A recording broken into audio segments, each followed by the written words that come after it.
పించడం, గోవుకి ప్రదక్షిణం చేయడం, గోవుకి గ్రాసం పెట్టడం, గోవుకి గరుకు స్తంభం వేయడం, గోవుని నిమరడం, గంగడోలు దువ్వడం, గోవుని రక్షించడం, ఇవన్నీ పరమోత్కృష్టమైనటువంటి పుణ్యకార్యములు. అందుకే పెద్దలు ఒక మాట చెప్తారు, అన్నిటికన్నా కష్టం ఏది అంటే అమ్మ వెళ్ళిపోవడమే.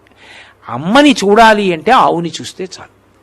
ఆవు వంక చూస్తే అమ్మ వంక చూసినట్టే. నా పుట్టినరోజు నాడు అయ్యో మా అమ్మ లేదే, పాపం నా పుట్టినరోజుకి తొక్కుళ్ళడ్డు చేసి పెట్టేదే, ఆశీర్వచనం చేసేదే అనిపించింది అనుకోండి, ఆవు పాలు తెచ్చుకు తాగాననుకోండి, మా అమ్మ చేత్తో చేసి పెట్టిన ప్రసాదం నేను తినేసినట్టే.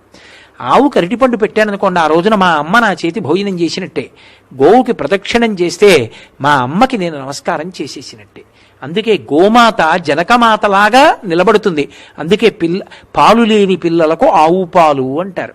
పశువుల నుండి వచ్చేటటువంటి పాలు రజోగుణ తమోగుణాలు కల్పిస్తాయి.